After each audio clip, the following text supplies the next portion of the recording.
ಹರೇ ರಾಮ ಆನು ಆಶಾ ರಾಮಚಂದ್ರಾಳಿ. ಇಂದು ನಾವು ಬಾಳೆಕಾಯಿ ಸಿಪ್ಪೆಯ ಒಂದು ತಾಳು ಹೇಗೆ ಮಾಡೋದು ಹೇಳೋದರ ನೋಡುವ.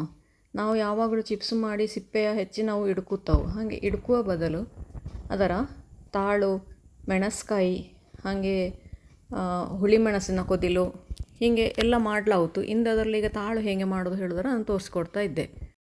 ಮೊದಲಿಗೆ ಬಾಳೆಕಾಯಿ ತೆಕ್ಕೊಂಡು ಲಾಯಕ ಮಾಡಿ ತೊಳೆದು ಮಡಿಕೊಳ್ಳಿಕ್ಕು.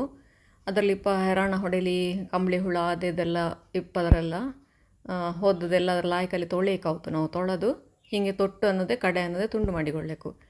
ತುಂಡು ಮಾಡಿ ಮಧ್ಯದಲ್ಲಿ ಹೀಗೊಂದು ಗೀಟು ಹಾಕಿದರೆ ಸರಿಯಾಗಿ ಸಿಪ್ಪೆಗೆ ಇಡೀ ಬೀಳಕ್ಕದು ಗೀಟು. ಹಾಗೆ ಗೀಟು ಹಾಕಿದರೆ ನೋಡಿ ಹೀಗೆ ಪೀಶಕತ್ತಿಯ ಕೊಡಿಲೇ ನಾವು ಅದರ ತೆಗವಲೆ ಬತ್ತು. ನೀಟಾಗಿ ಹಾಗೆ ಸಿಪ್ಪೆಯ ಪೂರ ತೆಗೆದು ಒಂದು 3ರಿಂದ 4 ಸಿಪ್ಪೆ ಇದ್ದೊಳ್ಳೆ ಆದರೆ ಒಂದು 5-6 ಜನಕ್ಕೆ ಉಂಬಷ್ಟು ತಾಳು ಮಾಡಲಾಗುತ್ತೆ ಅದರಲ್ಲಿ. ಹೀಗೆ ನೋಡಿ ಸಿಪ್ಪೆ ತೆಗೆದರೆ ಲಾಯಕಲ್ಲಿ ತೆಗವಲೆ ಬತ್ತು. ಸುಲಾಭಲ್ಲಿ ಎಲ್ಲ ಬಾಳೆಕಾಯನ್ನು ಇದೇ ರೀತಿ ಸಿಪ್ಪೆ ತೆಗೆದು ಮಡಿಕೊಂಡ್ರಾತು. ತೆಗೆದ ಸಿಪ್ಪೆಯ ತುಂಬ ಹೊತ್ತು ಹಾಗೆ ಹೆರ ಮಡಗಿದರೆ ಅದು ಕಪ್ಪಾಯಿತು. ಹಾಗಾಗಿ ಅದರ ನೀರು ಮಡಿಕೊಂಡು ಸಣ್ಣಕ್ಕೆ ಕೊರೆದು ಆ ನೀರಿಗೆ ಹಾಕಿ ಒಳ್ಳೆಕು. ಇಲ್ಲದ್ರೆ ಅದರ ಬಣ್ಣ ಎಲ್ಲ ಚೇಂಜ್ ಆಯಿತು. ಹಾಗೆ ಎಷ್ಟು ಸಣ್ಣಕ್ಕೆ ಹಿಡಿಯೋ ಅಷ್ಟು ಸಣ್ಣಕ್ಕೆ ತೆಳ್ಳಂಗೆ ನೋಡಿ ಹೀಗೆ ಗೀಟು ಹಾಕಿ ಅದರ ಕಟ್ ಮಾಡಿಕೊಳ್ಳಬೇಕು. ಕಟ್ ಮಾಡಿ ಸಣ್ಣ ಸಣ್ಣ ಚೂರು ಮಾಡಿ ಅದರ ನೀರಿಗೆ ಹಾಕಿ ಲಾಯಕಲ್ಲಿ ತೊಳೆಯಕ್ಕದರ ಅಂಬಾಗ ಅದರ ಕನರೆಲ್ಲ ಬಿಟ್ಟುಕೊಳ್ತು. ನೋಡಿ ಎಷ್ಟು ಸಣ್ಣಕ್ಕೆ ಅದರ ಕಟ್ ಮಾಡಿಕೊಳ್ಳಿ ಹೇಳಿಕೊಂಡು. ನಿಮಗೆ ಎಷ್ಟು ಸಣ್ಣ ಹಿಡಿಗೋ ಅಷ್ಟು ಸಣ್ಣಕ್ಕೆ ಅದರ ಕಟ್ ಮಾಡಿಕೊಂಬಲಕ್ಕು. ಆನಿದರ ನೋಡಿ ಇಷ್ಟು ಸಣ್ಣಕ್ಕೆ ಅದರ ಕಟ್ ಮಾಡಿಕೊಂಡಿದೆ.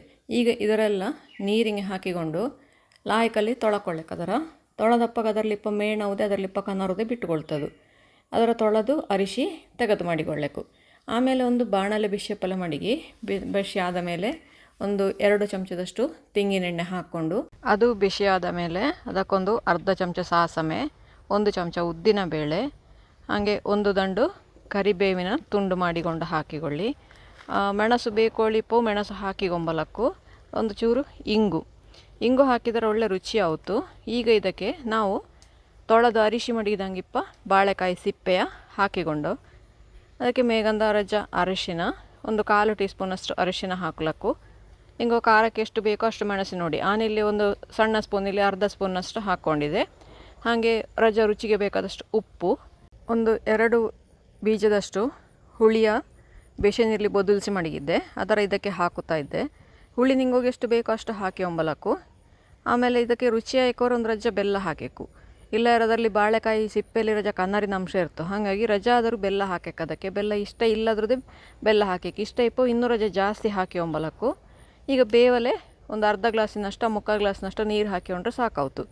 ಒಂದು ಸತಿ ಇದು ದೊಡ್ಡ ಕಿಚ್ಚಿಲಿ ಇದರ ಬೇಯಿಸಿಕೊಂಡು ಆಮೇಲೆ ಇದರ ಸಣ್ಣ ಕಿಚ್ಚಿಲಿ ಬೇಯಿಸಿದರೆ ಒಂದು 10 ನಿಮಿಷದಲ್ಲಿ ನಿಂಗೋಗಿ ಇದರ ತಾಳು ರೆಡಿ ಆಯಿತು. 10 ನಿಮಿಷದಲ್ಲಿ ಇದರ ದೊಡ್ಡ ಒಂದರ ಸರಿಯಾಗಿ ಕೊದಿ ಬಪ್ಪನಾರ ದೊಡ್ಡ ಕಿಚ್ಚಿಲಿ ಬೇಯಿಸಿದೆ. ಆಮೇಲೆ ಒಂದು 7-8 ನಿಮಿಷ ಸಣ್ಣ ಕಿಚ್ಚಿಲಿ ಮಾಡಿದೆ. ಹೀಗೆ ನೋಡಿ ಪ್ರೆಸ್ ಮಾಡಿ ನೋಡುವಾಗ ಸಿಪ್ಪೆ ಸರಿಯಾಗಿ ತುಂಡಾಯಿತು. ತುಂಡಾತೋಳೆ ಆದರೆ ಅದು ಬೆಂದತ್ತೋಳಿ ಲೆಕ್ಕ. ಈಗ ಇದಕ್ಕೆ ಒಂದು 1/4 ಕಪ್ಪಿನಷ್ಟು ಅಂದರೆ ಒಂದು ನಿಂಗೋಗಿ ಕಪ್ಪಷ್ಟು ಹಾಕಿ ಒಂಬಲಕ್ಕು. ಕೆಲ ಜನಕ್ಕೆ ತುಂಬ ಕಾಯಿ ಹಾಕಿದರೆ ಇಷ್ಟ ಆಯಿತು, ಕೆಲ ಜನಕ್ಕೆ ತುಂಬ ಕಾಯಿ ಹಾಕಿದರೆ ಇಷ್ಟ ಆಗುತ್ತಿಲ್ಲ. ಹಾಗಾಗಿ ನಿಂಗಳ ರುಚಿಗೆ ಬೇಕಾದಷ್ಟು ಕಾಯಿ ತುರಿಯ ಹಸಿ ಫ್ರೆಶ್ ಕಾಯಿ ತುರಿ ಆದರೆ ತುಂಬ ರುಚಿಯಾಗಿರ್ತು. ಅಥವಾ ಕೆಲವು ಜನಕ್ಕೆ ಅಕೇರಿಗೆ ಗ್ಯಾಸ್ ಆಫ್ ಮಾಡಿದ ನಂತರ ಅದಕ್ಕೆ ಹಾಕೋದು ಕೆಲವು ಜನಕ್ಕೆ ಇಷ್ಟ ಆಯಿತು. ಹಾಗೆ ಬೇಕಾದ್ರೆ ಕೊನೆಗೆ ಬೇಕಾದ್ರೂ ಹಾಕಿ ಒಂಬಲಕ್ಕು. ಆದರೆ ಮೊದಲೇ ಹಾಕಿಕೊಂಡ್ರೆ ಬೇಸಗೆಲೆಲ್ಲ ಹಾಳಾಗುತ್ತಿಲ್ಲ. ಇಲ್ಲರೆ ಹಸಿ ಕಾಯಿ ತುರಿ ಲಾಸ್ಟಿಂಗೆ ಹಾಕಿ ತೊಳ್ರೆ ಕೆಲವು ಸತಿ ಈರುಳ್ಳಿಂಗಪ್ಪಾಗ ತಾಳು ಹಾಳಪ್ಪ ಚಾನ್ಸ್ ಇರ್ತು. ನಮ್ಮ ರುಚಿಯಾದ ಬಾಳೆಕಾಯಿ ಸಿಪ್ಪೆಯ ತಾಳು ರೆಡಿ ಆಯಿತು. ಇಡ್ಕುವಂತಹ ಒಂದು ಸಾಮಗ್ರಿಯಿಂದ ಫೈಬರ್ ರಿಚ್ ಆಗಿಪ್ಪಂತಹ ಒಂದು ತಾಳಿನ ನಾವಿಲ್ಲಿ ರೆಡಿ ಮಾಡಿದ್ದು. ಹಾಗೆ ಎನ್ನದೊಂದು ಆಶಾಸ್ ನಳಪಾಕ ಹೇಳೋ ಒಂದು ಚಾನಲ್ದೇ ಇದ್ದು ನಿಂಗಳೆಲ್ಲ ಸಪೋರ್ಟಿಂದ ಅದು ಲಾಯ್ಕಲ್ಲಿ ನಡೆಯುತ್ತಾ ಇದ್ದು.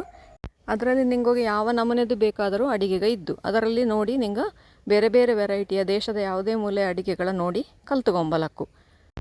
ನೋಡಿ ಮಾಡಿ ಹೇಗಾತೋಳಿ ಹೇಳಿ ನನಗೆ ಹೇಳ್ತೀಯಲ್ದ. ಧನ್ಯವಾದಂಗ.